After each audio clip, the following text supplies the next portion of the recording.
Good afternoon, everyone. My name is Professor Femi Olufumilade. I'm a professor of international relations and strategic studies with special interest in conflict and security studies. I am passing this message across to President Muhammadu Buhari, the Attorney General of the Federation and Minister of Justice, Abubakar Malami. Both of them, we've been together for a long time as political allies in the days of the defunct CPC and even before then. And even though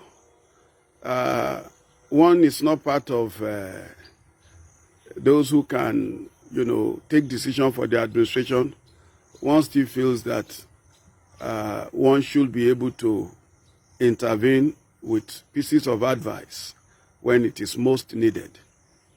I want us not to view the arrest of Nnamdi Kanu, leaders of IPOB, as a thing to gloat or rejoice over, because I want to talk to you as an authority in conflict management, conflict resolution, conflict prevention now.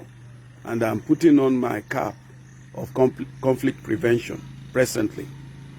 The Mazim Nnamdi Kanu, who was taken to custody, who later jumped bail, and now lately arrested, is not the same Mazim Nnamdi Kanu of old.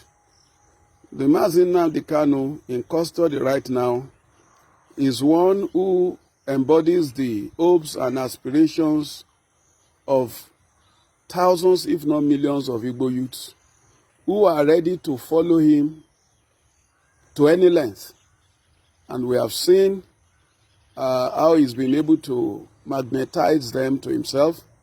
Whether you believe in the logic of the cause he is advocating for or not, the fact remains that he enjoys a huge followership that are consequential as far as peace and harmony, particularly in the southeastern part of Nigeria, is concerned. So I will want to plead with the authorities to be magnanimous in victory in court, and to go beyond that to see how a window can be opened for dialogue, so that whatever the grievances of his followers are, you will be able to resolve it amicably. But if you stand on the ground that they are terrorists, they should be treated with iron hand, well, I'm not sure we are going to see an end to this anytime soon. Because from my observation of the type of crowd he attracts, it's quite electrifying, it's quite magnetic, and they are overwhelmingly large.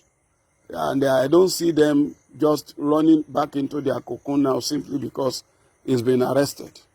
So I would rather plead that the federal government uses this opportunity to portray itself as one that can apply what President Obasanjo called the stick and carrot approach, by saying, now, let us discuss what actually is your problem.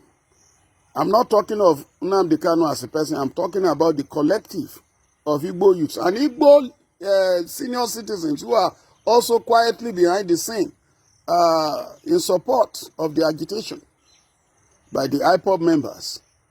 And I'm not talking about this alone. I'm also talking about Yoruba youths and elders who are also rooting for Dudua nation. And they run into their millions too. You only need to take a look at the crowd they draw each time they go on the street to protest locally and even internationally. So if anyone sits in a comfort zone and say, these are charlatans, these people don't know what, they don't matter, well, it's like postponing the evil day.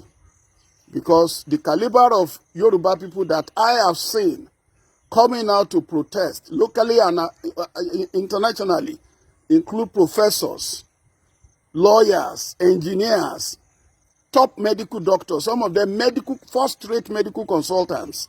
And I'm not talking of a dozen crowd or a couple of hundreds. I'm talking of thousands, particularly in Western nations.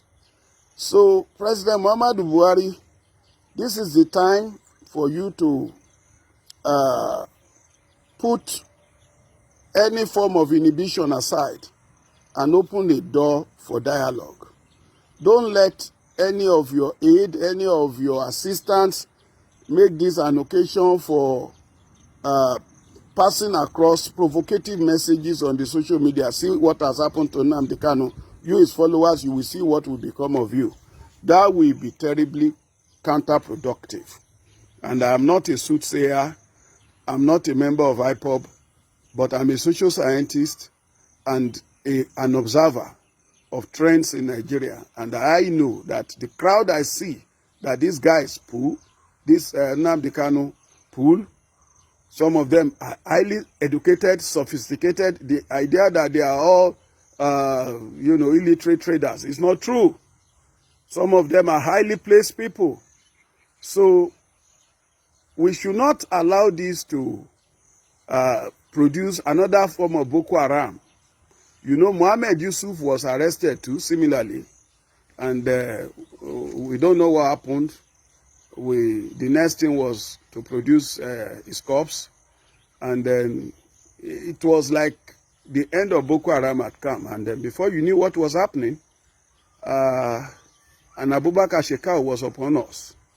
I don't want an Abubakar Shekau in the case of IPOB. I want whatever grievances IPOB members have to receive hearing at the presidential level. And after all, the Miyetti Allah, despite the atrocities its members are committing across the country, killing, maiming, destroying farms, and they keep talking and defending their people, they have not been taken to jail. Rather, the federal government is talking about reclaiming grazing routes for them. So in a way, federal government recognizes that they have some legitimate claims. And whether the method the president wanted to use to solve their problem is right or wrong, the fact remains that he gave them a hearing and he spoke in a way that will suit their nerves. Why can't President Buhari extend the same to all groups agitating? It's not just IPOB. In the east there, you also have MASOB before IPOB, and MASOB is still there.